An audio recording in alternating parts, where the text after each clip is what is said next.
하나님 말씀 보겠습니다.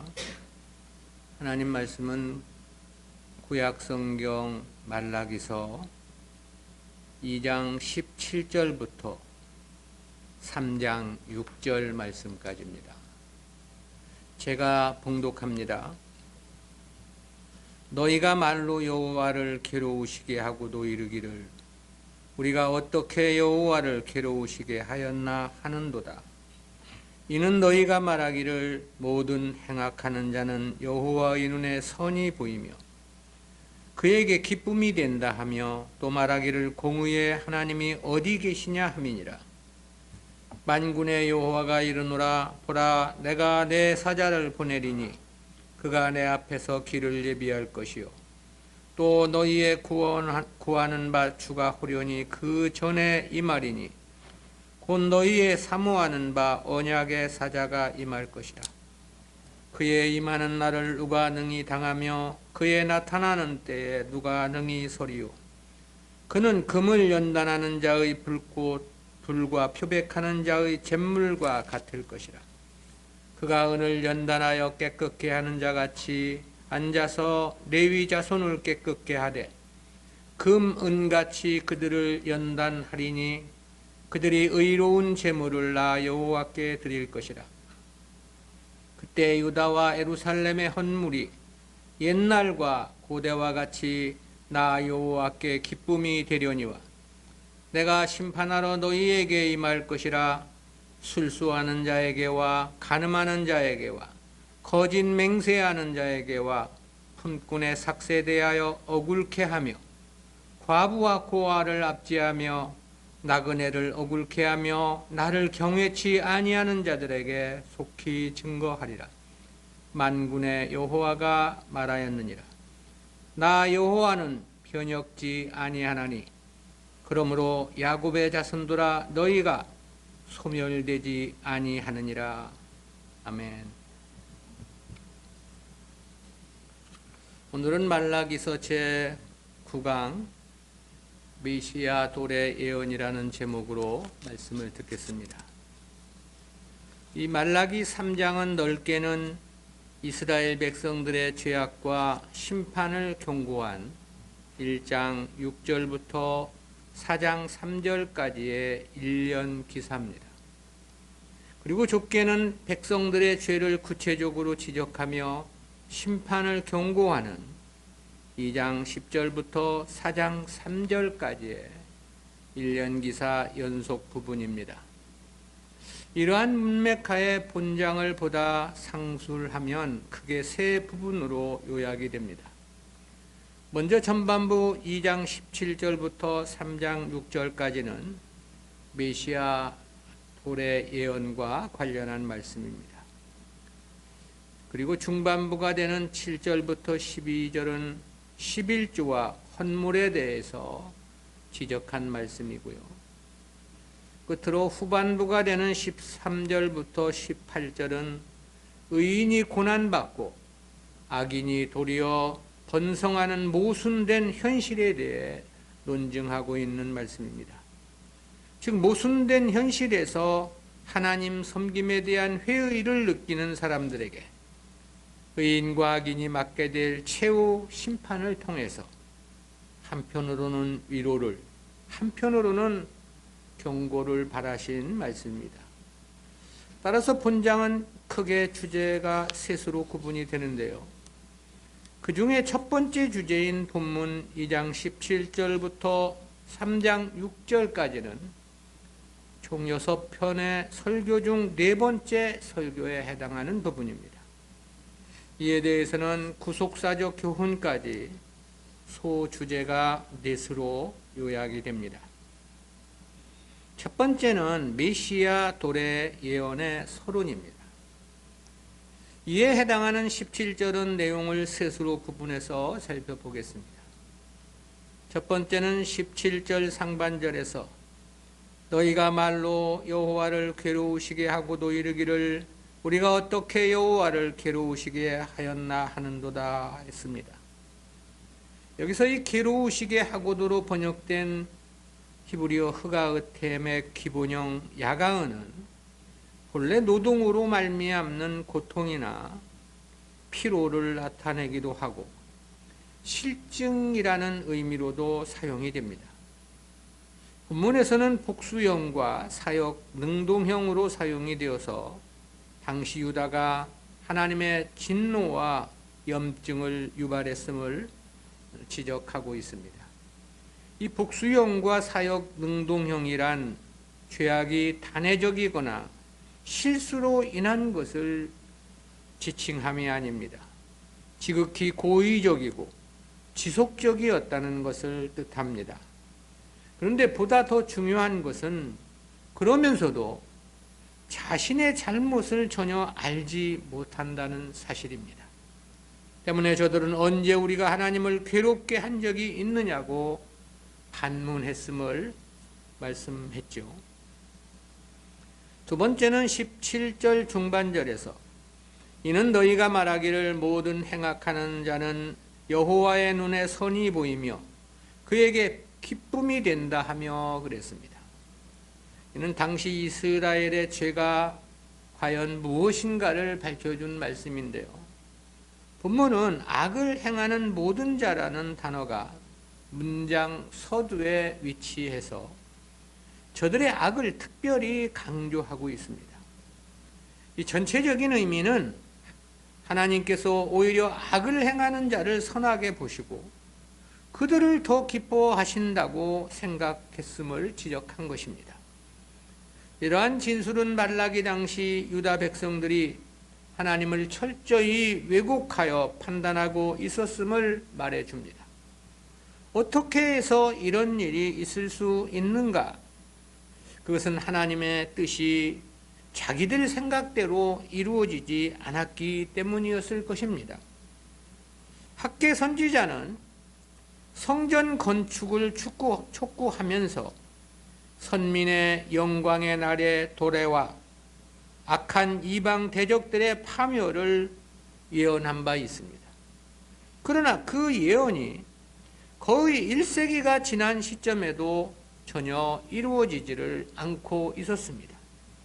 때문에 저들이 신앙의 회의를 느끼게 되었고 심지어 하나님의 의와 역사까지 왜곡시켜 이해하는 지경에 이르게 되었던 것입니다. 오히려 이방국들은 잘 되는 것 같은데 자신들은 여전히 어려움을 벗어나지 못하고 있었기 때문이었던 거죠. 세 번째는 17절 하반절에서 또 말하기를 공의의 하나님이 어디 계시냐 함이니라 그랬습니다. 이 내용도 의미는 동일합니다. 저들의 생각에는 이방인들은 벌써 하나님의 심판으로 멸망했어야 했던 거죠. 그리고 자신들에게는 큰 은혜와 축복이 임했어야 했던 겁니다. 그러나 하나님의 역사는 그렇게 진행되지 않았던 거죠. 오히려 하나님은 자신들을 책망하며 자신들을 향한 심판만을 선포하고 계신 거죠. 그러니 공의의 하나님은 어디 계시냐며 하나님에 대한 불만족 행동을 나타내고 있는 거죠. 자기 생각과 자기 판단이 기준이 되어 하나님을 불신하는 심각한 양태였음을 지적한 말씀입니다. 두 번째는 메시아의 도래 및 선민의 정결입니다. 앞선 2장 17절은 자기 생각과 자기 기준으로 하나님을 판단하는 이 패역에 대한 실상을 지적한 말씀이었죠. 이어진 본문은 그에 대한 하나님의 답변 성격의 예언으로서 이 메시아의 도래에 대해 말씀한 내용입니다. 이에 대한 1절부터 4절까지는 내용이 크게 둘로 요약이 됩니다. 첫 번째는 언약의 사자 도래 예언입니다. 본달락 1절은 내용을 둘로 구분해서 살펴보겠습니다. 첫째는 1절 상반절에서 만군의 여호와가 이르노라 보라 내가 내 사자를 보내리니 그가 내 앞에서 길을 예비할 것이요 그랬습니다. 본절은 보라 내가로 번역된 하늘이라는 단어로 시작을 합니다. 이는 이어지는 메시지의 청중들이 관심을 기울여야 함을 강조하는 역할을 합니다. 그런데 그 관심을 기울여야 할 중대한 메시지가 바로 세례 요한에 대한 예언입니다. 여기서 내 사자에 해당하는 히브리어 말라키는 1장 1절에서 본서의 저자 말라키와 동일한 단어입니다. 그곳에서도 우리가 설명을 들었듯이 1장 1절의 말라키는 본서 저자의 이름을 나타내는 고유 명사입니다. 그러나 본문의 말라키는 일반 명사입니다. 즉 하나님께서 특별한 사명을 맡겨 파송하는 하나님의 사자를 가리킨 표현입니다. 그런데 이 사자의 사명이 그가 내 앞에서 길을 예비할 것이요 라고 말씀을 한 거죠. 즉 세례 요한을 보내실 것을 선포한 예언입니다. 세례 요한에 대한 예언은 4장에서도 언급되는데 거기서는 선지자 엘리야로 그렇게 표현이 되었습니다. 두 번째는 1절 하반절에서 또 너희의 구하는 바 주가 호련히 그 전에 이 말이니 곧 너희의 사모하는 바 언약의 사자가 임할 것이라 그랬습니다.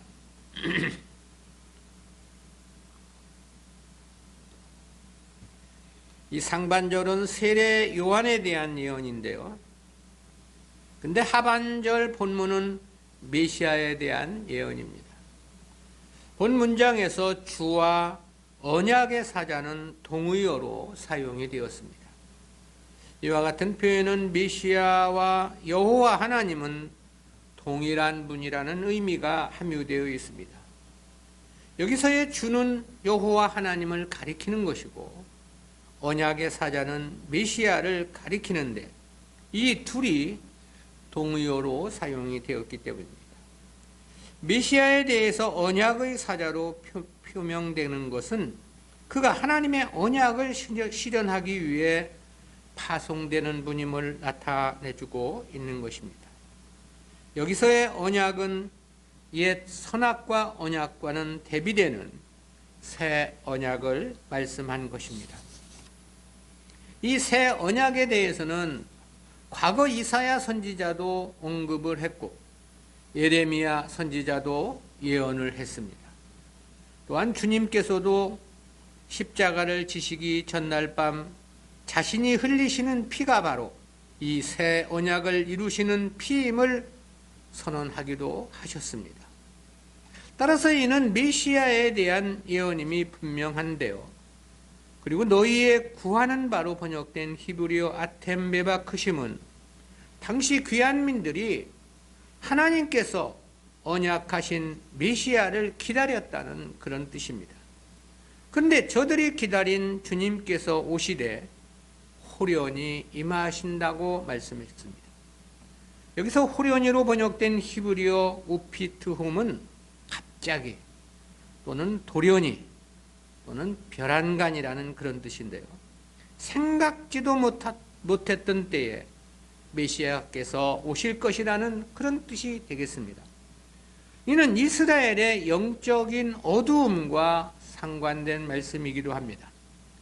왜냐하면 주님께서 오셨을 당시 영적으로 깨어있는 사람들에게는 실상 갑자기 임하신 것은 아니었기 때문에 그렇습니다. 두 번째는 언약의 사자의 선민 연단 사역입니다. 본 단락은 주님의 오심과 관련하여 특별히 두 가지 확연한 현상을 예언해 주셨는데요. 이에 대한 2절부터 4절까지는 내용이 둘로 구분이 됩니다. 첫 번째는 악한 자들에게 나타날 현상입니다. 이에 대해서는 2절에서 그의 임하는 날을 누가 능히 단항하며 그의 나타나는 때에 누가 능히 서리요. 그는 금을 연단하는 자의 불과 표백하는 자의 잿물과 같을 것이라 그랬습니다. 이는 악한 자들에게 나타날 현상으로 그날이 매우 두려운 날이 될 것이라는 그런 뜻입니다. 특별히 그날의 두려움을 나타내기 위해서 누가 능이라는 표현을 반복하여 사용을 했습니다. 그 실상에 대해서는 두 가지로 표현이 됐는데요. 하나는 금을 연단하는 자의 부를 말씀했고, 다른 하나는 표백하는 자의 잿물을 말씀했습니다. 여기서 메시아를 불에 빗댄 것은 악한 자를 소멸하고 죄악을 심판한다는 의미를 상징코자 함에 그 목적이 있습니다. 실상 주님은 이 세상에 오셔서 공생의 3년 동안 이 불의를 지적하며 악과 대적하여 싸우셨습니다. 때문에 당시 바리새인들과 서기관들은 마치 불을 통해서 불순물들이 제거되듯이 낱낱이 저들의 정체가 드러났다고 말할 수 있겠습니다. 그러기에 주님은 그렇게 말씀을 하신 바가 있죠. 요한복음 7장 7절입니다. 세상이 너희를 미워하지 못하되 나를 미워하나니 이는 내가 세상의 행사를 악하다 증거함이라. 잿물 역시 의미는 동일합니다. 잿물은 물속에 풀어 그 물에 옷감이나 옷을 담가 더러운 물질이 용해되어 빠져나가도록 하는 기능을 합니다. 표백을 할 때 많이 사용을 하죠. 즉 잿물은 옷감으로부터 더러운 것을 철저히 분해시키는 역할을 하는 거죠. 이 역시 메시아께서 오시게 되면 옳고 그른 것을 명확히 낱낱이 구분해낼 것이라는 비유적인 표현입니다. 당시 온 백성들은 그 시대의 교회와 교회 지도자들을 가장 의로운 하나님의 일꾼으로 인식하고 있었습니다. 그러나 주님은 저들의 거짓됨과 함께 저들이 사단의 하수인이라는 사실을 명확히 지적하며 가려내셨던 것입니다. 그러기에 교회에 대해서도 그렇게 정죄를 하셨죠. 마태복음 21장 13절입니다. 저희에게 이르시되 기록된 바 내 집은 기도하는 집이라 일컬음을 받으리라 하였거늘 너희는 강도의 구려를 만드는도다 하시니라. 두 번째는 택한 백성들에게 나타날 현상입니다.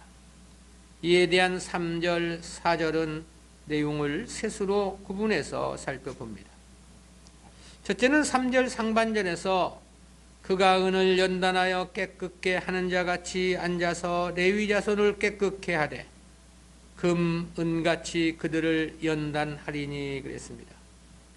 여기서의 이 레위 자손은 제사장들을 가리키나 본문에서는 택한 백성들을 총칭한 표현으로 사용이 됐습니다.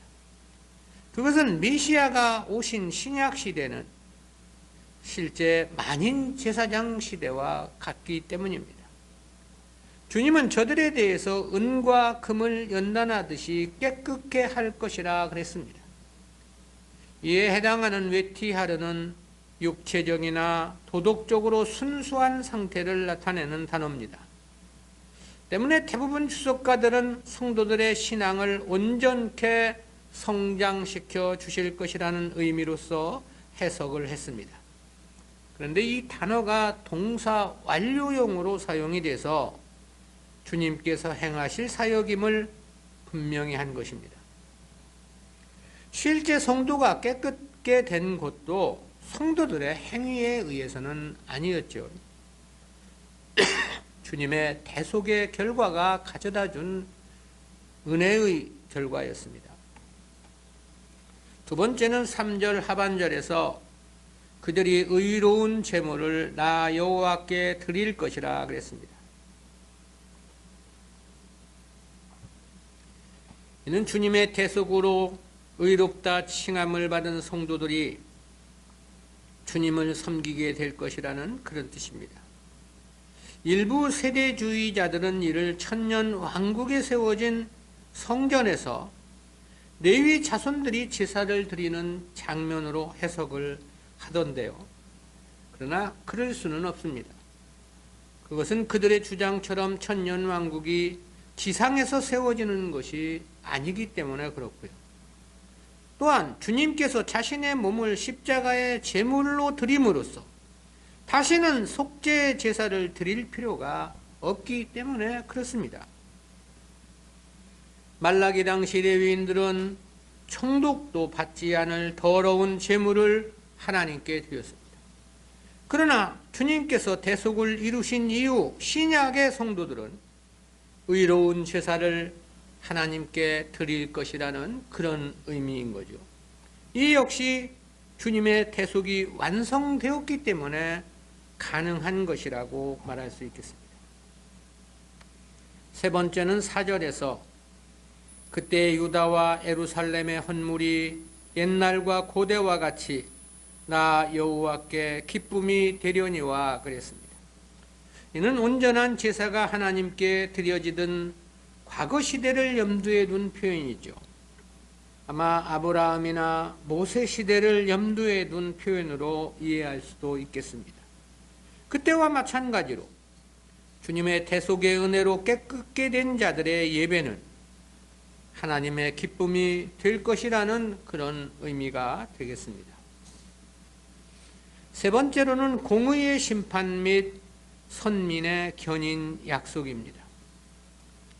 이 네 번째 설교의 종결부인 5절 6절은 소 주제가 둘로 구분이 되겠습니다. 첫 번째는 하나님의 공의의 심판 선언입니다. 이에 대한 5절은 내용을 둘로 구분해서 살펴보겠는데요. 첫 번째는 5절 상반절에서 내가 심판하러 너희에게 임할 것이라 그랬습니다. 앞선 2장 17절에서는 당시 귀한민들이 공의의 하나님이 어디 계시냐며 하나님을 무시한 발언을 했습니다. 본문은 그에 대한 답변이라고 말할 수 있겠습니다. 악한 자들을 멸하지 않고 자기들에게 은혜를 주지 않는다며 공의의 하나님은 없다고 하나님을 원망했던 저들이었습니다. 그런데 하나님은 바로 그렇게 하나님을 원망하는 자들을 심판하러 오실 것임을 천명하신 것입니다. 실로 자기를 모르는 무지는 영원히 소망이 없다는 생각을 해보게 됩니다. 두 번째는 5절 하반절에서 술수하는 자에게와 간음하는 자에게와 거짓 맹세하는 자에게와 품꾼의 삭세에 대하여 억울케 하며 과부와 고아를 압제하며 나그네를 억울케 하며 나를 경외치 아니하는 자들에게 속히 증거하리라. 만군의 여호와가 말하였느니라 그랬습니다. 이는 심판을 받을 대상자가 과연 어떤 자인지를 7가지 형태를 통해서 밝혀주신 말씀이죠. 이 7가지 죄악상은 말라기 당시 귀한민들의 삶을 지적한 거라고 말할 수 있겠습니다.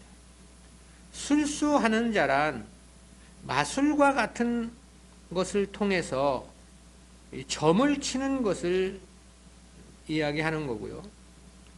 오늘날 교회 안에도 미래를 점쳐주는 형식의 종교 의식들이 만연되어 있습니다. 무조건 기도하면 다 이루어진다는 것도 이런 경우의 일종이라고 말할 수 있고요. 무슨 목사가 기도해주면 다 응할 것처럼 이야기하는 것도 이와 같은 일종의 형태라고 말할 수 있겠습니다. 이 간음하는 자는 당시로서는 이방 여인과의 통혼을 염두에 둔 표현으로 보이고요. 그러나 오늘날에 있어서는 하나님보다 더 사랑하는 것을 가리킴이라고 해석할 수 있겠습니다. 품꾼의 삭세에 대해서 억울케 한다는 것은 자기 유익만을 생각하는 것을 가리킨 거고요. 고아와 과부를 압제하고 나그네를 억울케 한다는 것은 약한 자들을 무시하고 함부로 대함을 가리킴이라고 할 수 있겠습니다. 나를 경외치 아니하는 자란 앞서 말한 6가지 항목의 근원이 되는 죄라고 말할 수 있겠는데요. 하나님을 두려워하는 자들은 이와 같은 죄를 범치는 못할 것이기 때문에 그렇습니다. 그리고 이러한 경우는 모두 말라기 당시 귀한민들의 삶에 대한 총체적인 양태를 지적함이라고 말할 수 있겠고요. 두 번째는 하나님에 의한 선민의 견인입니다. 앞선 내용이 말라기 당시 귀환민들을 가리킨 표현이라면 이어진 본문 6절은 그와는 구별되는 택한 백성들을 향해 주신 말씀입니다. 이에 대한 6절은 내용을 둘로 구분해서 살펴보겠는데요. 첫 번째는 6절 상반절에서 나 여호와는 변혁지 아니하나니라고 말씀했습니다. 이는 설령 이스라엘은 변할지라도 하나님은 결코 변치 않으신다는 사실을 강조하신 말씀이죠. 변혁지 않는다는 구문에서는 히브리어에서 가장 강한 부정을 나타내는 로란 단어가 사용이 됐습니다. 절대 변치 않으실 것임을 강조하신 것입니다. 두 번째는 6절 하반절에서 그러므로 야곱의 자손들아 너희가 소멸되지 아니하느니라 그랬습니다. 여기서의 야곱의 자손들은 하나님의 언약 백성들을 가리킴입니다. 그리고 소멸로 번역된 히브리어 켈리템의 기본형 칼라는 끝나다, 멸하다, 마치다라는 뜻을 가진 완료형 동사입니다. 하나님의 심판이 있겠지만 언약 백성은 결코 망하지 않을 것이라는 뜻이 되겠습니다. 아울러 여기에는 이스라엘은 멸망한다 하더라도 남은 바 택한 백성들은 반드시 구원해 주실 것이라는 의미도 함축되어 있습니다. 창세 전에 구원의 목적자로 선택된 자들이 구원에 이르지 못하고 끝날 수 없는 까닭은 하나님은 변치 아니하시는 신실한 하나님이시기 때문에 그렇습니다. 우리는 이와 같은 말씀에서 두 가지 구속사적인 교훈을 생각해 봅니다. 첫 번째는 성도는 절대 자기 생각을 기준으로 판단을 해서는 안 된다는 교훈입니다. 말라기 선지자는 2장 17절 상반절에서 너희가 말로 여호와를 괴로우시게 하고도 이르기를 우리가 어떻게 여호와를 괴로우시게 하였나 하는도다 그랬습니다. 이는 당시 귀환민들이 잘못을 저지르고도 전혀 자신들의 잘못을 깨닫지 못함을 지적한 말씀입니다. 그리고 저들의 잘못에 대해 두 가지를 지적을 하셨는데요. 하나는 17절 중반절에서 이는 너희가 말하기를 모든 행악하는 자는 여호와의 눈에 선히 보이며 그에게 기쁨이 된다 하며 그랬습니다. 당시 선민들이 하나님께서 오히려 악한 자를 선하게 보고 그 악한 자를 기뻐하신다고 왜곡되게 생각을 했다는 지적인 거죠. 그리고 다른 하나는 17절 하반절에서 또 말하기를 공의의 하나님이 어디 계시냐 함이니라 그랬습니다.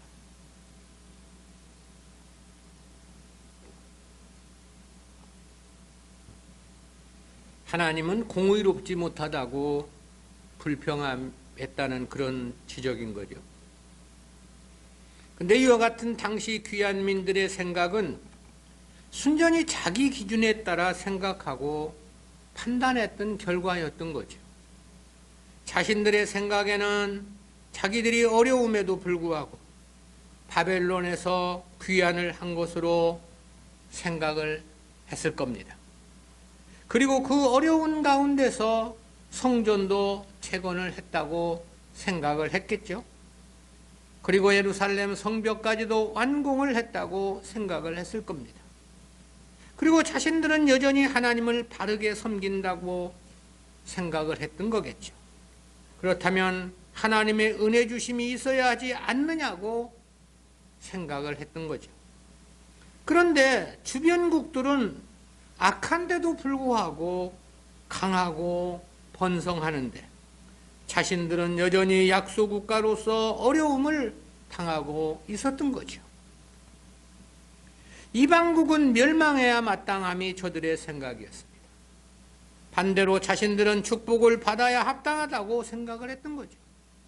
그런데 거꾸로 자신들은 계속해서 어려운 뿐인데 도리어 이방국들은 더 번성을 했다는 거죠.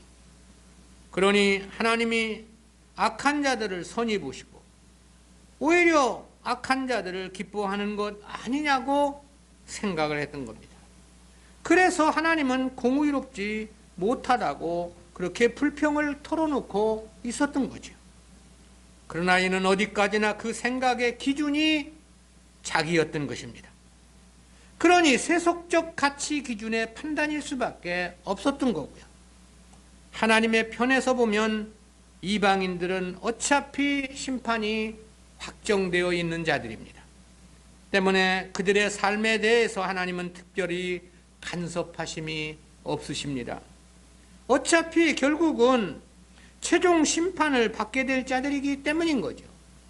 그러나 언약 백성들은 다릅니다. 이들에게는 하나님의 나라 영생의 기업을 주실 하나님의 자녀들이기 때문에 그런 거죠.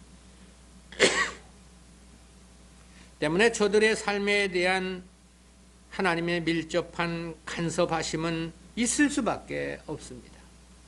때문에 성도들에 대해서는 잘못하면 징계도 하시고 또 책벌도 내리시는 것이죠.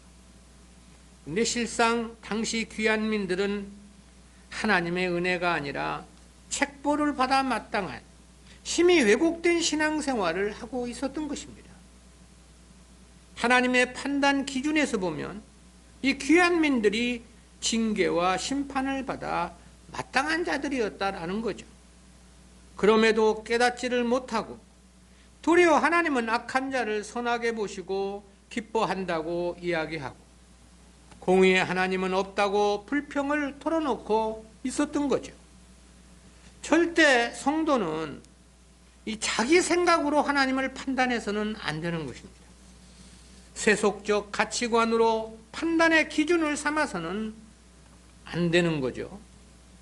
그렇지 않으면 100이면 100, 1000이면 1000, 만이면 만 모두가 다 잘못된 판단을 할 수밖에 없는 까닭입니다.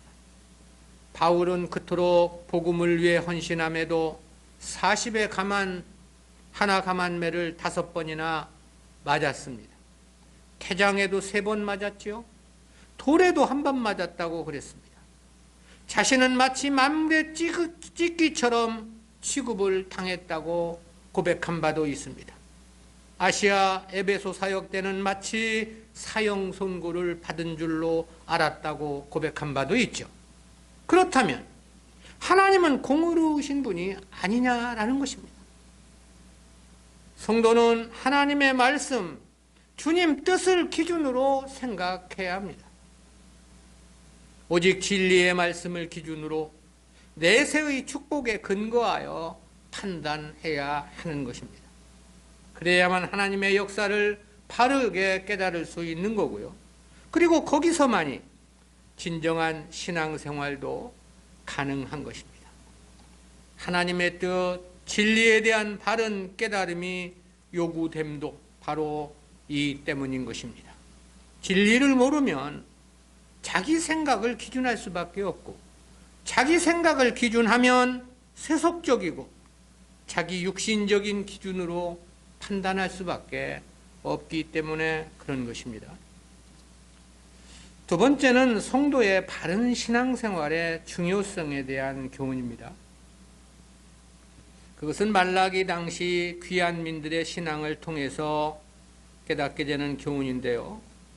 앞서도 살핀 바와 같이 당시 귀한민들은 하나님을 향해 하나님은 오히려 악을 행하는 자를 선하게 보시고 그들을 기뻐하신다는 어처구니 없는 인식을 가지고 있었습니다. 계속된 말씀에서 보면 하나님의 뜻과 당시 귀한민들의 생각은 완전히 상반되었습니다. 2장 6절에서는 하나님 이름을 멸시했음을 지적하자 우리가 어떻게 주의 이름을 멸시하였나이까 그랬습니다.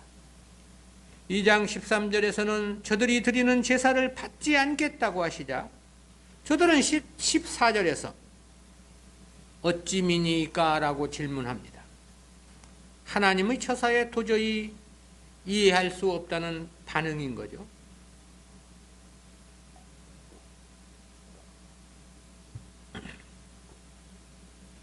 (17절에서는) 하나님을 괴롭게 한다고 말씀을 하자 어떻게 우리가 여호와를 괴로우시게 하였느냐고 반문을 합니다. 그러면서 17절 하반절에서는 공의의 하나님이 어디 계시냐고, 도리어 하나님을 공의롭지 못하다고 불평을 하고 있는 거죠. 그런데 하나님은 5절 상반절에서 도리어 당시 귀한민들에게 내가 심판하러 너희에게 임할 것이라고 말씀하셨습니다. 어떻게 하나님과 그를 섬긴다는 성도의 판단이 이처럼 상반될 수 있는 것인지 실로 황당한 일이기도 하죠. 그리고 이와 같은 상반된 판단은 그래도 자기들은 하나님을 섬기는 종교적인 의식은 행하고 있다는 자신감 때문이 아니냐, 그런 생각을 해봤습니다. 그래도 자신들은 할 만큼은 한다고 생각했기 때문에 이와 같은 반응이 아니었겠느냐는 생각인 거죠. 근데 이와 같은 현상은 꼭 그 시대만 그랬던 것은 아닙니다. 어느 시대나 있었던 일입니다. 대표적으로 주님 당시 유대인들도 그랬죠. 저들은 자신들이 거룩한 하나님의 백성이라고 믿고 있었습니다. 그리고 자신들이 행하는 율법 준수가 하나님께서 매우 기뻐하실 것이라고 믿고 있었습니다. 때문에 하나님의 이름으로 주님을 이단으로 정죄를 하기도 했고, 십자가에 못 박고 주님의 제자들을 핍박하는 용감함을 보였습니다. 그리고 이러한 현상은 신약교회에도 나타날 것이기 때문에 주님은 그렇게 경고하신 바 있습니다. 마태복음 7장 22절 23절입니다.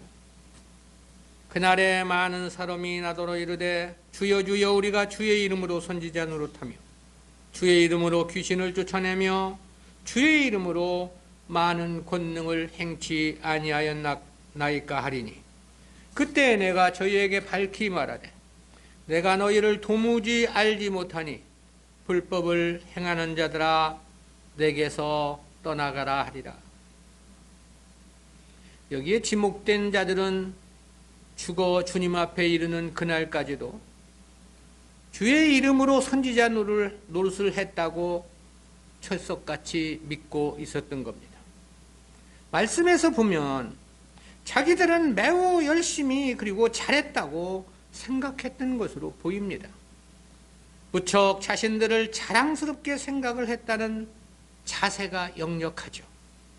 그런데 결과는 완전히 상반됐습니다. 주님은 저들을 모르시겠다고 말씀을 하셨습니다. 도리어 내어 쫓을 것을 말씀하셨죠. 그것도 한두 사람이 그렇다는 말씀이 아닙니다. 많은 사람들이 그럴 것이라고 했습니다.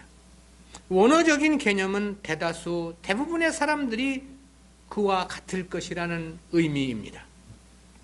때문에 우리는 이와 같은 말씀을 통해서 사람들 앞에서 이 성도란 이름만으로는 큰 의미가 없다는 사실을 직감하게 됩니다. 외형적인 교회 생활만으로는 구원일지 심판일지 결코 안심할 수 없다는 사실도 깨닫게 됩니다. 때문에 주님은 마태복음 7장 21절에서 나더러 주여 주여 하는 자마다 천국에 들어갈 것이 아니라고 말씀하기도 하셨죠. 성도의 바른 신앙생활이 중요한 이유가 여기에 있습니다. 절대 적당히 해서는 안 되는 것입니다. 꼼꼼히 살피고 또 살펴봐야 합니다. 10번, 100번이라도 되짚어보고 조심해야 한다는 거죠. 그래서 반드시 이 주님 뜻에 합당해야 합니다. 틀림없이 진리에 일치한 삶이어야 한다는 거죠. 자기 잘난 맛에 길들여진 신앙이어서는 결코 안 됩니다. 사람들 사이에서 누구 말이 맞고 누구 말이 틀리고는 중요하지 않습니다. 삶의 기본적인 자세가 중요합니다. 주님 뜻대로 하려고 하는 그 진정성, 그 열심이 우리에게 보여야 합니다. 그렇지 않으면 우리의 생각도 하나님의 판단과는 완전히 상반될 가능성을 배제할 수 없기 때문입니다. 바른 신앙생활은 억만 번을 강조해도 부족하다는 생각이 들어집니다. 그것이 안 된다면 인생 자체가 전혀 무의미한 까닭에 그런 것이죠. 법대로 경기하지 않으면 상이 없다고 말씀함처럼 우리가 하나님의 뜻을 살펴 바르게 행하고자 하는 그와 같은 간절한 소망이 있어야 합니다. 기도합니다. 사랑의 하나님 은혜 감사합니다. 오늘도 말라기 당시에 유다 백성들의 신앙생활을 돌아보며 오늘 우리 시대에 우리가 어떻게 하나님을 바르게 섬겨야 하는 것인지 귀한 교훈 깨닫게 해주심 진실로 감사합니다. 무엇보다 성도는 절대 자기 생각을 기준으로 판단해서는 안 된다는 귀한 교훈 깨닫게 해주심 감사하고 이 바른 신앙생활의 중요성에 대한 가치 또한 다시 한번 생각할 수 있는 귀한 은혜 허락해 주심 진실로 감사드립니다.